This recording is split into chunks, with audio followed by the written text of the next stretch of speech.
I'm also a trophy husband. Very proud of that. Well, thanks for laughing, ma'am. That's not the joke. I just said I'm working on my confidence, and she's over here laughing in my face. I pointed it out to my wife. I'm like, you snagged yourself a trophy husband, didn't you? She's like, oh, I sure did, big boy. Woo! Just didn't realize I was competing in one of them leagues where everybody gets a trophy.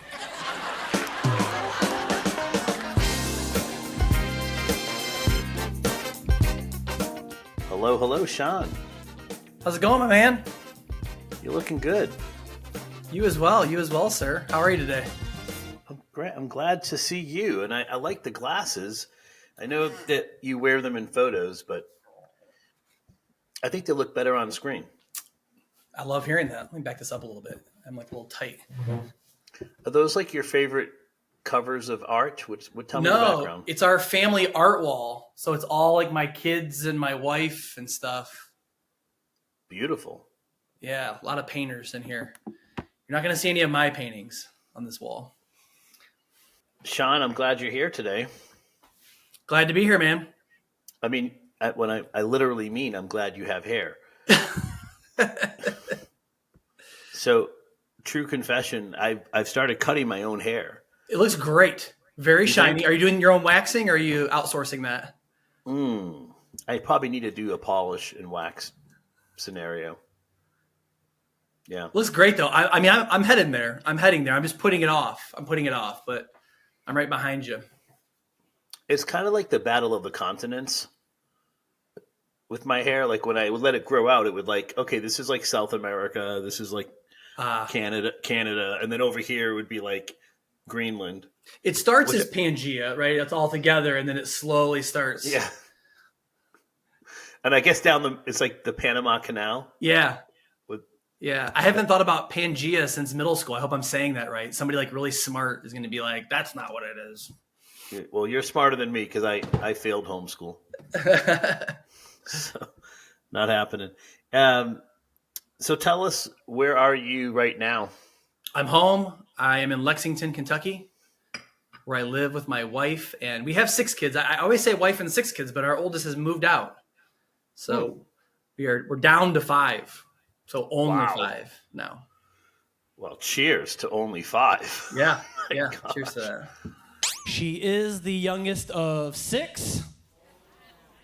And there it is right there. You couldn't even pretend like that was normal and okay. It's a different set of questions when you have 6 versus 1. Let me tell you. If you have 1, what are the questions? Is it a boy? Is it a girl? How much does it weigh? What did you name it? When it's 6, the questions are more like, why? Do you have a farm? Or a reality show? No, we have 6 because my wife is Irish Catholic and I am a good little helper. So I want to kind of take us back to a little bit of your earlier days, if you don't mind. Yeah. I met you through a mutual friend, Johnny W., comedian. Excellent comedian. Yeah. Even better guy. Yeah. So no, he always spoke highly of you. And then I also learned about you through Rick Roberts. Another one. Yeah.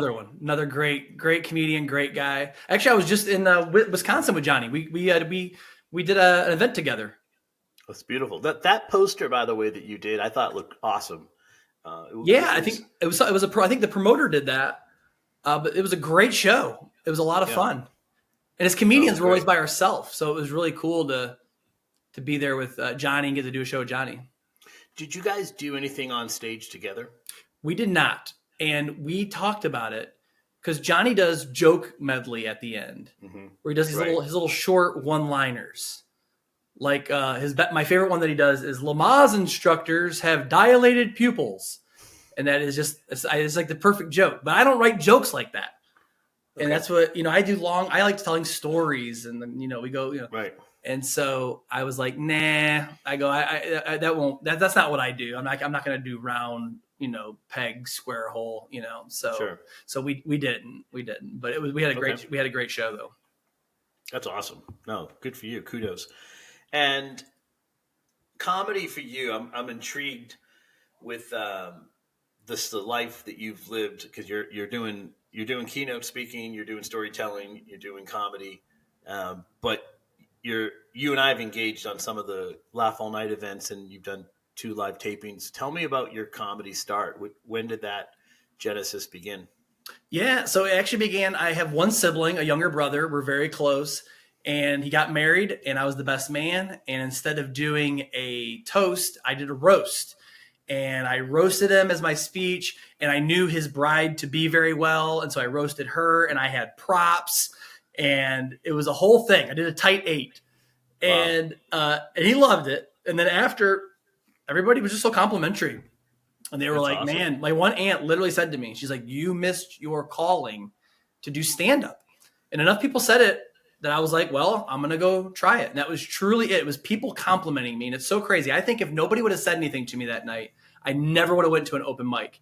And so I always think about that when I see people doing something really great. I like to tell them, because you never know how you can literally change the direction of somebody's life. And 3 months later, I went and did an open mic because of that wedding, and bombed hard.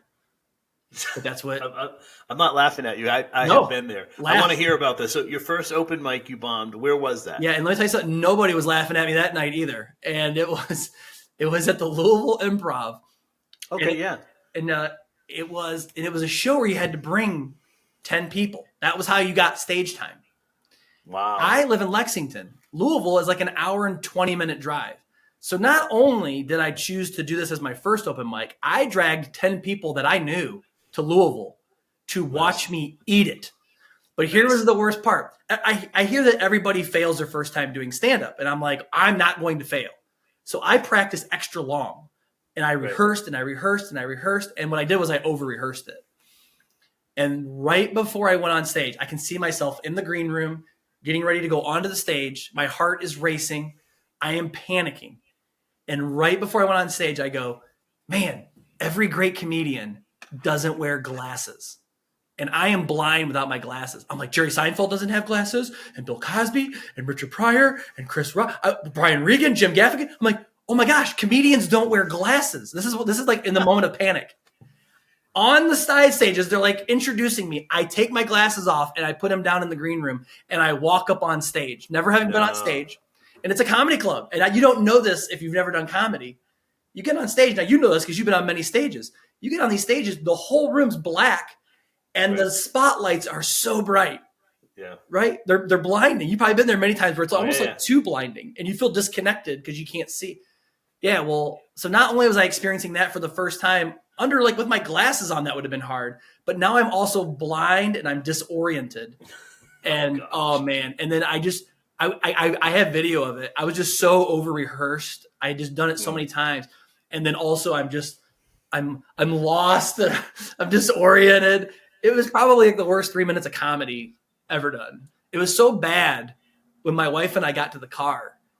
Yeah. She couldn't be like, you did good. You went out there and tried. Like, she got in the car and she was like, man, what happened? What happened out there? What was that?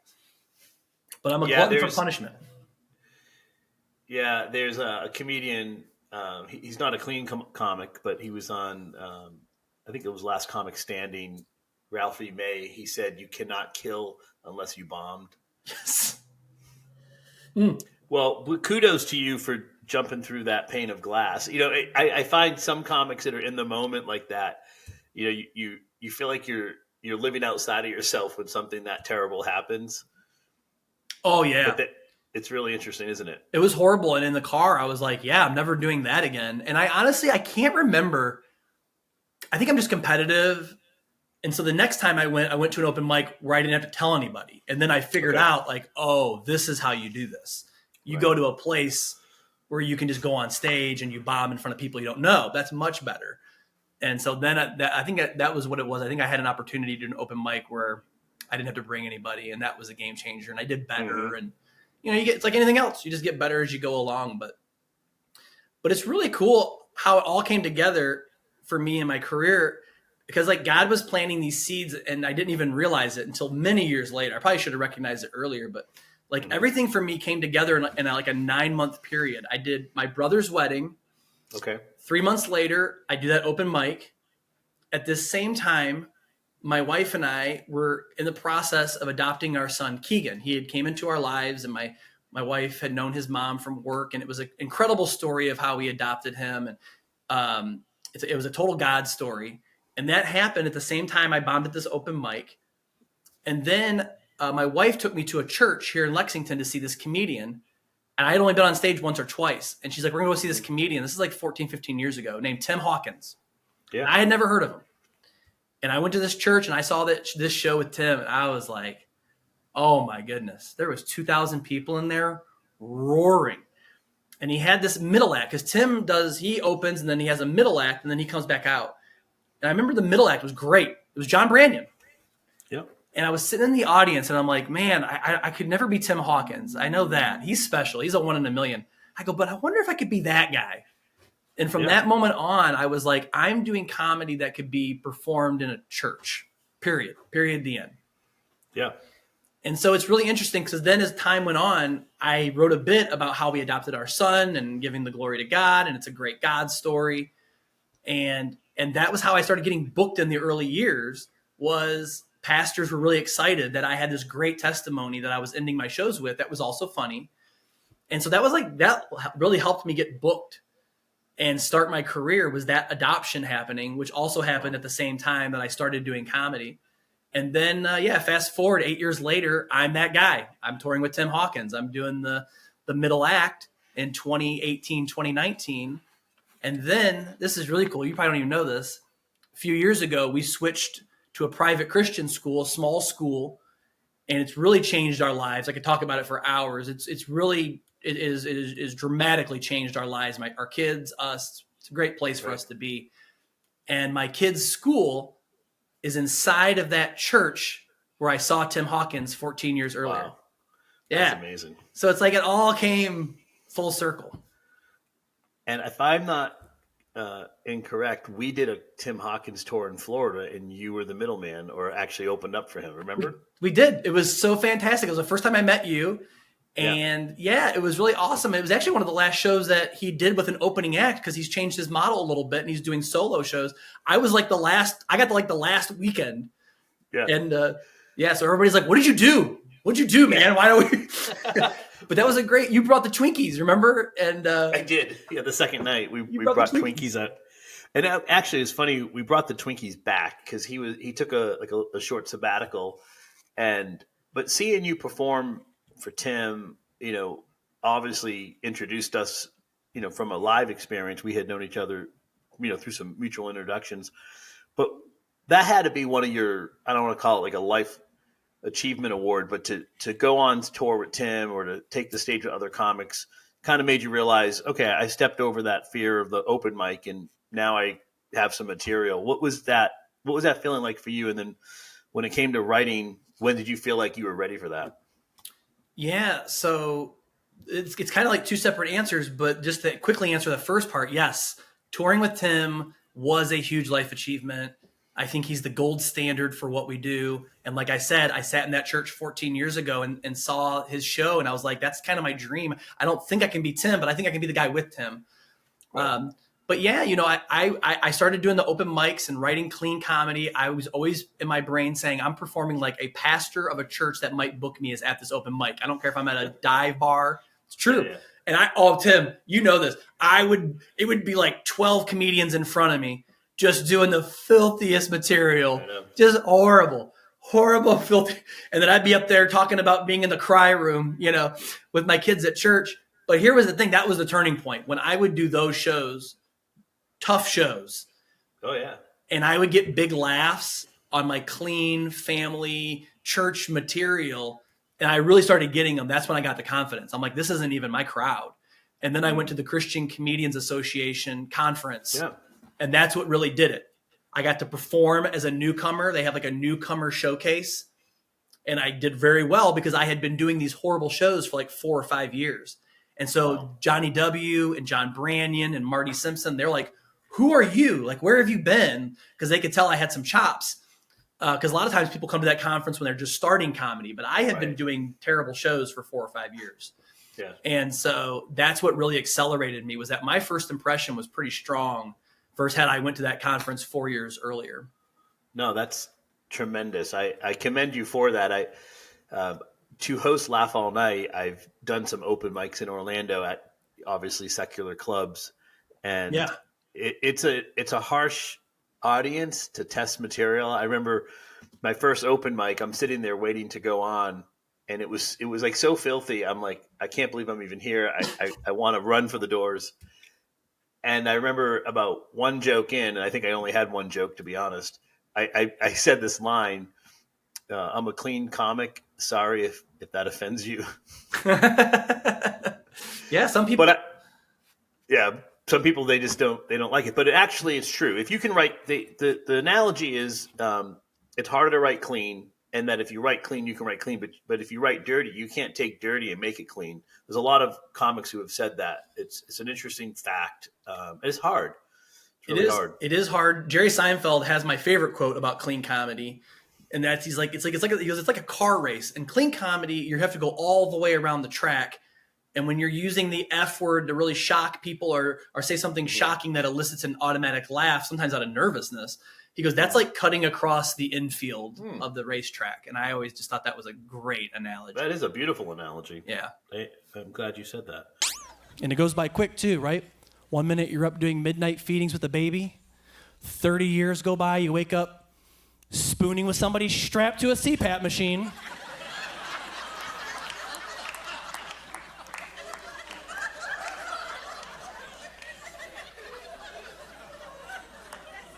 That hit a little close to home right over there because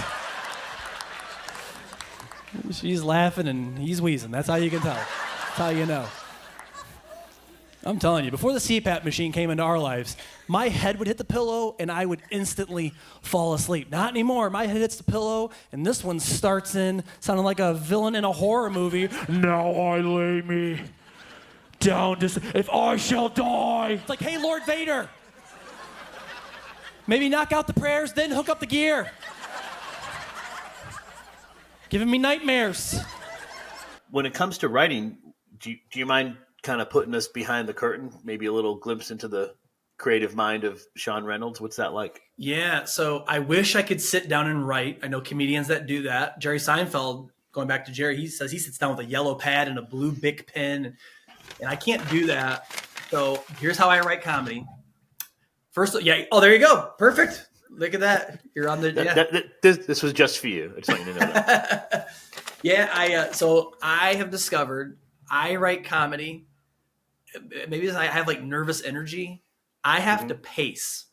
Cool. So I used to run my own retail grocery market store before I was a comedian, and I would be in the store in the mornings with headphones on, listening to music while I set up the store. And I wrote a lot of material doing that, just walking around, and I would put notes in my phone. So I keep notes in my phone too, like when I think of something funny or something funny happens. But the way I have wrote, like 80% of my material is walking back and forth, and at like 11 p.m. at night between my kitchen and my living room. And I pace back and forth. And then I have a notebook on my kitchen table or my phone. And as I come into the kitchen, I'll write down a line that I said in my head, or like murmuring, and I pace back and forth, like my daughter says, like a psycho. So if my kids get up to use the bathroom in the middle of the night, they just see me pacing back and forth, talking to myself, and they're like, "Oh man, Dad's not doing well. Somebody needs to check on Dad. He needs therapy or something."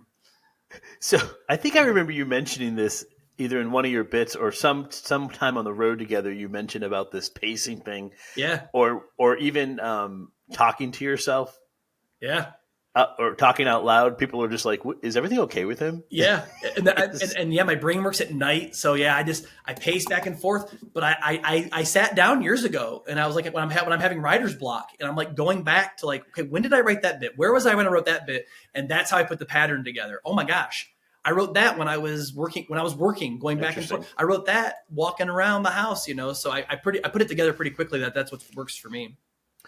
So when it comes to that, do you ever then transcribe the joke, or do you just record it audibly, or do you just like kind of, how do you bullet points?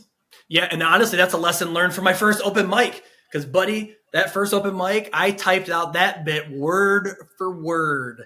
And so it was like I was reading a transcript about cake. The whole bit was, having your cake and eating it too. I'm like, why is that? Are there people that have cake and aren't eating the cake? Like those people, that was the whole bit, but I was doing it like Jerry Seinfeld and I was doing it so rehearsed. And, but yeah, so I do bullet points now. Okay. And that really works well for me because that means my brain has never seen it wrote out word for word, but it also helps me to remember the punches and the key words, but it also leaves room for creativity. By not being so structured, I'll throw something in there, or I might say something a little different, or I'm really big on switching words around, just flipping a sentence around can sometimes change a whole joke. So yeah, I do bullet points. How about you? What do you do? I'll answer that in a second. I'm kind of hung up on this question about the never seen it before. The brain not seeing it. Mm-hmm. It's interesting because you're kind of triggering almost an etch in your memory that's the way it's supposed to be. So you leave it open for that creative expression. That's pretty cool. I do, and I think I do it too because I want to seem natural. That's like the magic trick of comedy, is that people, and I'm telling you this, my sister-in-law believed this, so I know it's true. Some people think that comedians are kind of up there freestyling a little bit. People are shocked when they find out that comedians kind of tour the same act for years sometimes, And so that's one of my strategies. The bullet points help me, I think, not be as rehearsed, be a little looser, and and allow room for other things to enter in, other little jokes and ideas, and because I have had some jokes come out on stage, and then I recorded it, and then I add that in. Oh, that's funny, because then sometimes you're shocked too. I've said stuff on stage where I'm like, why are they laughing at that? Right. Yeah. Steve Martin in his book Born Standing Up talks about the audience wants spontaneity. And as a writer or a creative, you have to plan it, but you also have to have that freedom within your act. I mean, definitely, he worked out his show to have the spontaneity moments in it. But personally, for me, the writing, I'm a big outside guy. Like this morning, I was outside early with the dog, and so I'll do the kind of the walking. Yeah. I've done some TEDx stuff, and I did a TEDx performance where I did some comedy, but honestly, I had a crutch. I used my accordion. And so that in itself was funny. But I wrote a comedic song. Actually, Tim Hawkins kind of inspired the whole idea of writing these short 1-minute comedy songs. Yeah. And that writing process, definitely it wasn't pen and paper to begin. You're just tooling it around in your head and singing it out loud or saying it out loud. I personally find the open mics are essential for working out jokes, even if the audience may not be your target audience. Yeah. Funny's funny. You know what I mean? It's just, It's absolutely fun. Yeah. And at the very least, even if it's a bad audience, you still get the muscle memory of doing it on stage. Yeah. I have an open mic I go to in Orlando, and there's a joke I'm actually working on about my hair or lack thereof. And so I'm looking forward to testing it out in the room, because I don't trust my paper. I don't trust my pen. I have to trust the room and see if it works. And then I'll bring it, to a Laugh All Night. And I'm just warming up the crowd on Laugh All Night. Nobody thinks I'm going to be funny, or they still don't think I'm funny, but it's just more it's deadlifting. Great. Yeah. Deadlifting the room, Yeah, no, I love it when you do that. Yeah. I've seen you do it many times, and you do it well, and it's great. You do a great job with it. No, thank you. The fun part about what you're doing, and I know that some people think of comedians as kind of the class clown, kind of fooling around, but I know for you there's a strategic purpose of bringing humor into even storytelling. I want to shift to storytelling because there's this guy named Jesus. Yeah, and he was really good at it. Mm-hmm. And so when I knew that you were into storytelling as well, and not just I'm just going to do stand up, but you were using stories like the story of the adoption of your son. What kind of made you understand that power of story for audiences to engage? What was the aha moment for you at storytelling? I think there's a couple things. I think it honestly is being on stage. So when I started doing 10 to 12 minutes, maybe I'm emceeing some events or whatever, just listening to the crowd. And it was like, some of like the shorter jokes that I would write wouldn't land, or they'd come across like punny or dad jokey. But the thing that I could tell that was connecting with the crowd was storytelling. But also the best advice I ever got was from my brother with comedy. And I was talking to him when I first started out. And I'm like, man, I'm trying to decide like what to be on stage. Like, because sometimes I talk a little bit slower, like Mike Birbiglia, but sometimes I'm really fast and high energy, like a Dennis Leary. I go, I wonder which one I should tap into. My brother goes, you just need to be like yourself, like whatever is the natural thing. Right. And I was like, man, I hadn't even thought of that. That's the last thing I want to do. And anybody feels like that. We all hate our voices, and we don't think there's anything unique or incredible about us.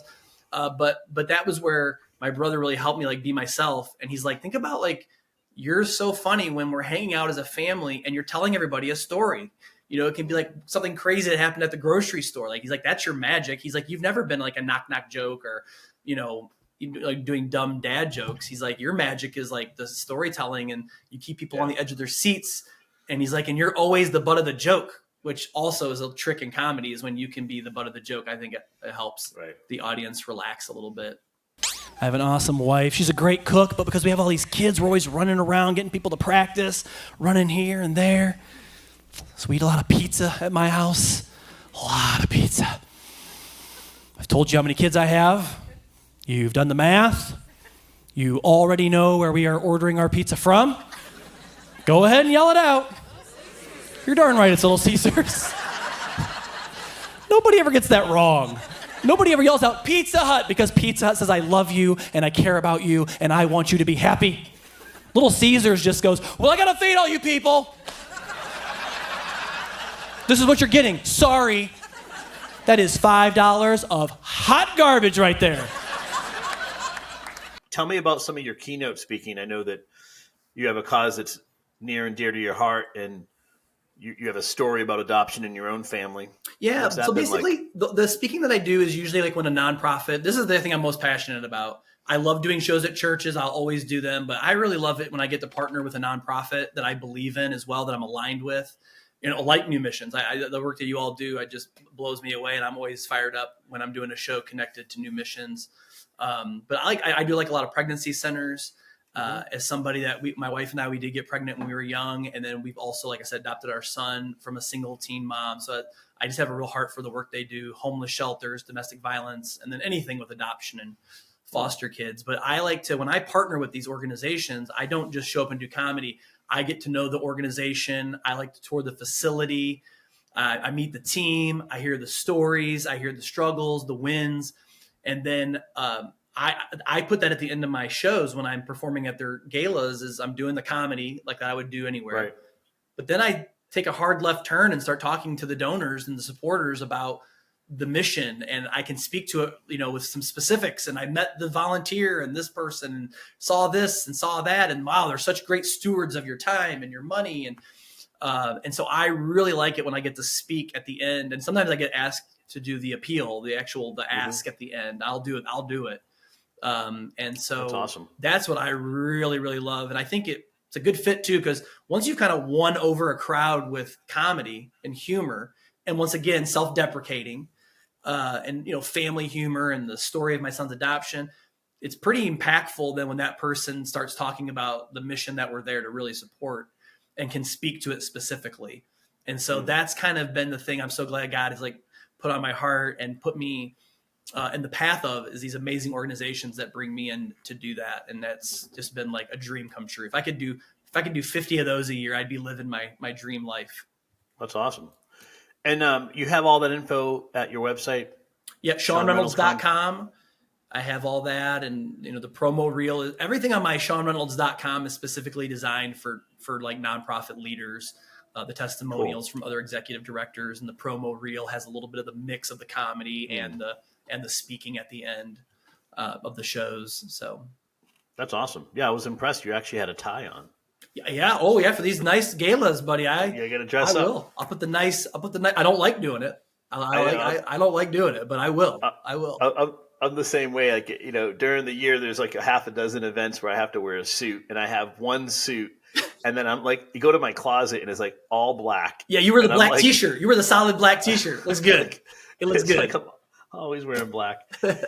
So speaking of the road, is there something fun or frustrating about the road that kind of like comes to mind when it comes to all these dates you've done. And, most people, I always laugh when they'll say to me, hey, where do you want to go on vacation? I'm like, home. Yeah. Yeah. But, when you're on the road so much. So for you, obviously you've experienced the road a ton. Is there something fun or maybe frustrating or maybe a pet peeve or something? I love it. I love being on the road.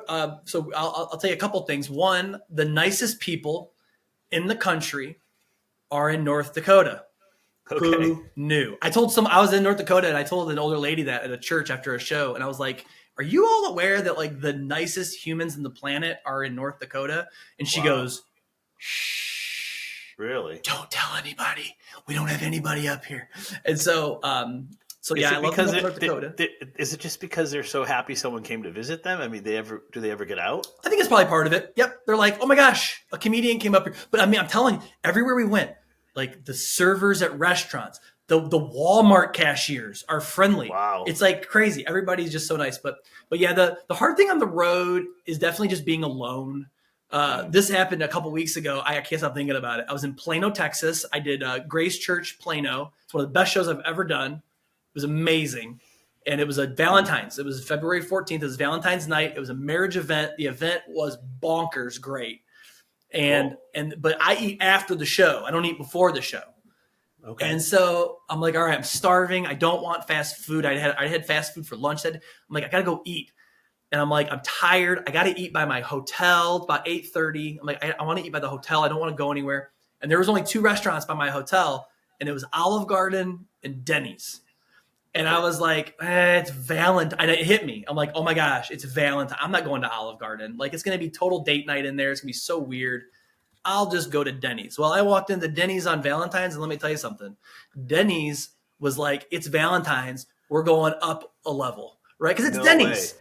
It's Denny's. Yeah. They're geniuses. You don't come up with moons over my hammy if you don't have a level of genius.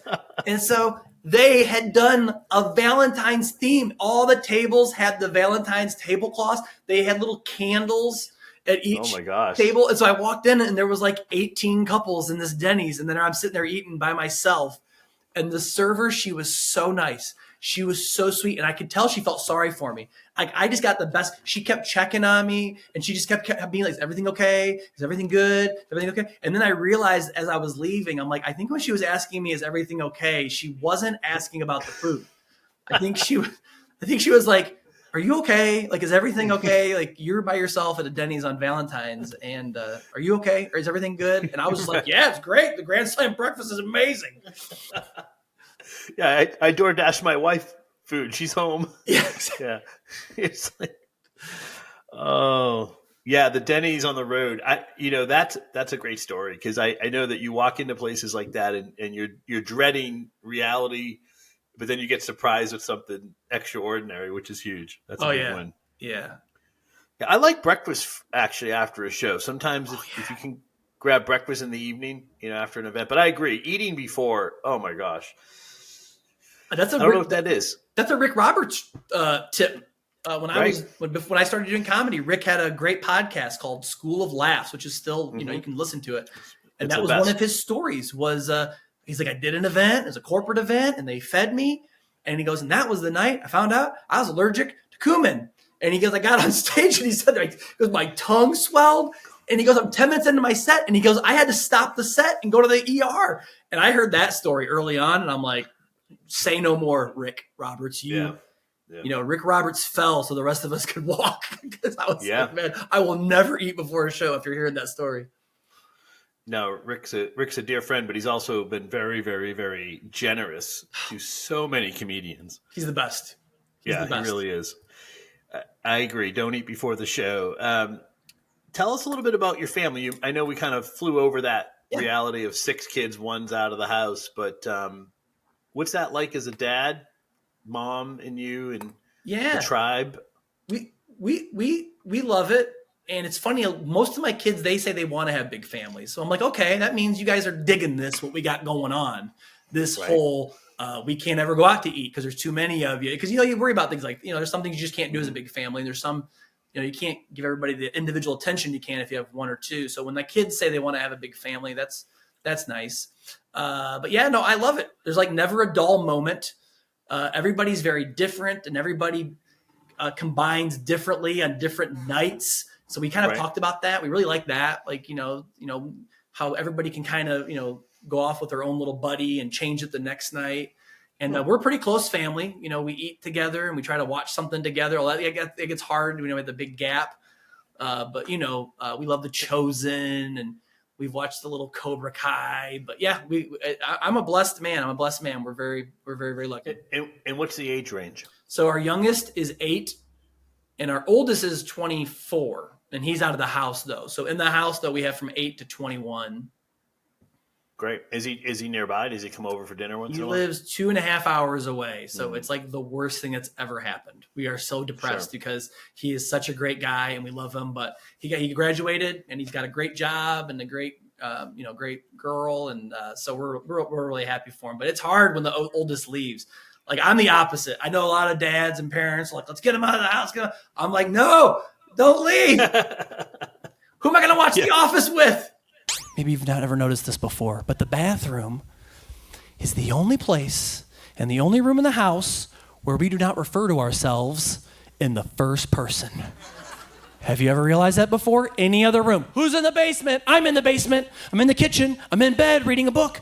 But if it's the bathroom, someone is in here. I'm not saying it's me. I'm not saying it's not me.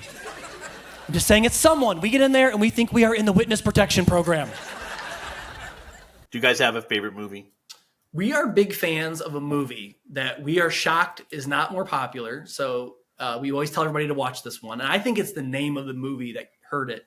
But it's Mr. Megorium's Wonder Emporium. Have you ever seen that with Dustin Hoffman? No. It's such a fantastic movie. It is our favorite movie. And I think if they just would have named it Wonder Emporium, I think it would have been more popular. But we are big fans of Mr. Megorium's Wonder Emporium. That's the movie. That's our go-to movie. Okay, ladies and gentlemen, you heard it here. That's the movie to watch this weekend. Oh, it's so fantastic. It is so great. It's creative. It's sweet. It's funny. It's got all the things. It's got all the things in it, Tim. That's awesome. I can't wait. And I don't know about you, but maybe all the kids kind of force you to take on a hobby or something fun to do in life. But does Shawn have his own, like your own little interest that you kind of get to go dabble in? Yeah. So I honestly don't do a whole lot. My hobby is my kids and my wife, and we love board game. We're big board game folks. But I have taken up a new hobby. Okay. And it is archery. No, that's amazing. I had never done it before ever. So I mentor this little boy here in the city. It's it's a Machi program. It's about kids who have parents who are incarcerated. And so I have this mentee, and they sometimes set up events for us. A lot of times we just go hang out and do something, but they had this event where we did a rope climb, and then they had archery, and I had never done archery. Tim, I'm 45 years old. I'd never done archery till like 3 months ago. And they were showing us, and I mean, the first time I let one go, I'm like, this is fun. And so I just got my first bow and arrow and my bullseye. And so, so I'm starting to dabble in this. Do you do this? I did when I lived in Haiti, and I miss it. I was just talking to my wife about it for the backyard as something to do where, I have to tell you, just kind of as a side note, I don't trust myself with weapons. Right. I'm a little clumsy. Okay. For example, when my wife bought me a pole saw one year for Christmas because she wouldn't trust me holding a chainsaw. And that's not even a joke. It's just the truth. I know. Because it's like, if it's too close to me, she's like, you're going to cut off your leg. Right. But at least if it's 11 feet out, you're okay. So the archery is kind of, we've been discussing, because I have some neighbors and some friends. Oh, you should go shooting. I'm like, I don't own a gun. My wife does, because I don't trust myself. I don't want to have an accident. Right. And so even going to the shooting range, I did it once with a friend, and everyone around me scared the living daylights out of me, because I'm like, who are these people that give them the right to hold that gun next to me? I can't believe it. Yeah. So I thought archery is kind of a safe way to go, because I figure at least I could recover from a bleeding wound. You know, I accidentally throw the arrow down on my foot or something, but that's awesome. Yeah, I think for me, it's the competitive part of me, because there's points. And if there's points involved, I'm in. Right. Because you got the bullseye and you got the 50s and the 100. Yeah. And so that's what we do. We just try to see how many, we shoot 5 or 6 arrows and get the most points. And so, yeah, I love it. I love it. Did you play basketball? I did, yeah. Basketball, football. I was actually a pretty good athlete in high school and middle school. That's what I thought. In elementary school. Yeah. I was like taller than everybody in elementary school. So you remember that. In elementary school, the tallest kid is just always the best at the sport. I don't remember being tall. No, I don't. You don't remember the kid blocking your shot? I do remember that. Yes. But I think it was getting beat up on the playground. No, I've been so short for so long. I don't even know how to spell the word tall. But everybody caught up to me in high school. Like I was the tallest kid out of the gate. Oh, I bet. But then I stopped, and then everybody grew normal. And then by high school, I was like, taller but average height, and so I wasn't as dominant in high school, which was hard. But I played sports, loved it. Do any of your kids play sports? Yeah. A couple of my kids play soccer and basketball, and I'm so competitive. I don't like the parents that yell, like the negativity. But I have that nervous energy, so I have to go. I'm the guy that you see like way out on the other side of the field, like pacing back and forth alone. I get into it. I get, especially soccer, I get really into it. I love watching my kids play sports, and it's a lot of fun. So back to the archery. So where are you doing the archery? Is it you guys go to a backyard? Yeah, we do backyard, and then like I said, I just got it recently, and so we have a nice park up from our house, and so we'll put the little thing up on the tree and shoot a few, and man, we love it. It's so fun. I can't wait for the weather to get warmer, because I just got it. Like I said, a couple months ago, I got it in the middle of winter, so we've not been able to use it as much as I'd like. So, but I'm pretty fired up about it. That's great. Now, kudos on that. So I'm also intrigued. I know that comedy, storytelling, and speaking, but for you personally, on a personal spiritual note, I mean, I have to just take my hat and tip it to you as a dad, because I've always said, leading at home is really where it all matters the most. I mean, you're obviously doing well on the road, performing, stand up, keynote speaking, doing what you're doing, but could you kind of talk to dads and husbands for a moment? Just kind of like open up the heart of Shawn. I mean, what kind of keeps you tuned in to what matters most? Because you have a pretty big job at home, Shawn. I mean, no joke to the road, but kudos to you being a dad of 6. Any fatherly advice or husband tips? Yeah. So a couple things come to mind, and I'm not the perfect dad, and I do think I get better every year at being a dad. So that's a good thing, But that's why I kept having so many. I'm like, I got to perfect this. I got to get myself like a fun dad. I need a little more time here to get this right. Yeah. I think the couple things that I do that I would encourage other dads is I'm always wanting to do things with them that they like. I think that's I think they like that, dad's being selfless. And so if it's a video game or a board game or watching a show, and even if I don't necessarily like it, soccer is a great example. I didn't play soccer. I hated soccer as a kid. Hated it. Okay. And when my kids started playing soccer, I was kind of like, oh crap, I don't like soccer. But now I'm like way into soccer because it's what fills them up. And so that's one thing that I do, I think, well, is I really try to engage with them on the thing that's important to them. And then the other thing is we do this thing at our table that has been really life-changing. And it's really helpful with a big family.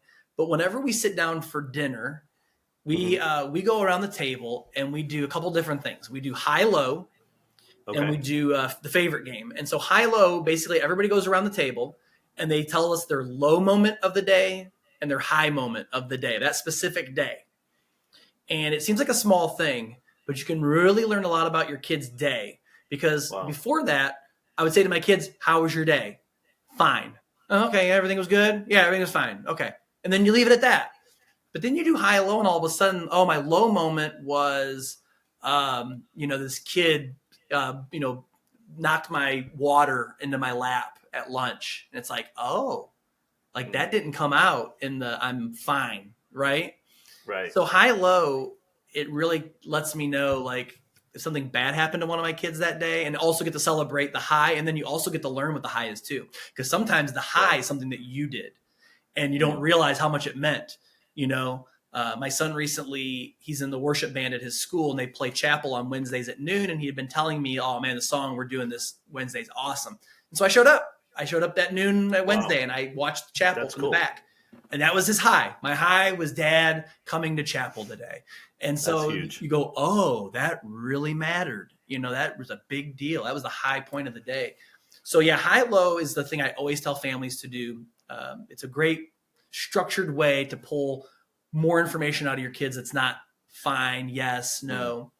And then we do the favorite game, which is we just pick a topic and everybody goes around and says their favorite, which is just fun. But once again, I know my kids' favorite drinks and chips and movies and vacation spots and Bible verses. And, I know all their favorites. And so we've just found that that's just like excellent family time at the dinner table. And, a little structured, but we really love it. That's awesome. No, I appreciate the tip. That's huge. And then do you, just kind of a closing question, do you have any kind of fun routine or maybe something special that you and your wife kind of are able to jet out and do together? Do you kind of leave the kids home and, go out, or what's your go-to for quality time? Yeah, we do try to do date night. This is something we got to work on. We're not doing a very good job of it right now because we used to always do dinner out once a week, and I love to eat out. And life's gotten a little busy lately, and kids in so many things. But that's such an excuse because you gotta, for a family to be really strong, I believe God has to be one. And then your wife has to be 2 and your kids are 3. And it doesn't mean you love your kids less, but if everything is right with the first 2, the benefit that your kids get is just so overwhelmingly positive. Right. But yeah, my wife and I, we try to always do date night, but lately we always have a show. We always have a show where we're watching together. We always watch a movie. We're doing Chernobyl right now, which is crazy. I knew very little about Chernobyl, so we're watching Chernobyl on HBO right now, so that's been really cool. But yeah, we try to always have a show that we're watching, date night. My wife does like to go bowling, believe it or not. That's the lame date, but she actually enjoys it. And that's so funny. We do high schoolers, and we go bowling every now and then. That's fun. I've done bowling with my neighbors. I've not done it with my wife. The guys go out. We do a guys' night out once a month from our neighborhood. Yeah. And bowling's one of the activities. Yeah, it's a good one. And we did axe throwing recently. Okay. This is a new thing. This is the proof that you and your wife? We did it. And let me tell you something. Together. This is the proof that as guys, we are out of ideas. We don't know where to take these ladies. We don't know what to do. Do you want to go throw some weapons at a board? Does that make you happy? We do escape rooms, which is you're in the room and you got to figure out clues to get out of the room. And I'm like, that's a lot like being at home. I don't understand. And so we do try to do fun stuff like that. But yeah, we did axe throwing recently, and she loved that. And I was like, okay, great. Check. That's amazing. Win for the husband. Win for the husband. Axe throwing. Do you have a favorite restaurant then, since you like to eat out? Yeah, I love J. Alexander's. I don't know if that's I know there's a few of them out there. I really like J. Alexander's. I'm a pretty picky eater though. I'm a plain eater, so I don't go to fancy restaurants. So when you say picky, what does that look like? Burger with cheese only. Burger with cheese only. I don't like broccoli and asparagus, and I know fancy real adults go to restaurants and they order asparagus and Brussels. I can't do that. I don't know how to pronounce things on the menu. I go to fancy restaurants and I'm like, what's gnocchi? And I just feel like the server's like, that's something that adults order. And I'm like, I probably wouldn't like that then. Probably has tomatoes. So I'm going to stay away from that. I'll just do a chicken parm. So. Right. So it's, what is that side? A lot of steak places will have. It's not mashed potato, cream spinach. Oh yeah. Nope. Not going to touch it. Nope. Not going to touch it. Yeah. I eat like a 9-year-old. I don't know if you know Anita Renfro, but I toured with Anita and she's like, I have never seen a grown man eat more like a 9-year-old in my life. She took us to a fancy restaurant to close the tour out. And I was like, man, I really want mac and cheese, but they have lobster and mac and cheese. And she's like, go ahead. Order the lobster mac, hold the lobster. And that's what I did. That's hilarious. Oh, Shawn, this has been great. I really appreciate the time together, and thanks for all that you do, not only at home but on the road to help others laugh, but also make a difference. With all the causes that you're contributing to with your talent, I have deep respect for you, man.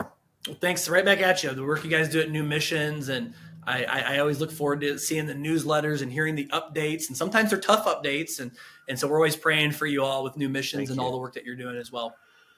Yeah, no, it's a longevity game of serving others and really, as you know, empowering others, which is what we love most. And then even with the comedy concerts with Laugh All Night, there's nothing more thrilling than seeing families come together and laugh. And also, for churches to open up their doors to the community and say, hey, come on in and have a night of comedy and enjoy people like yourself. So we'll look forward to being together more on the road, friend.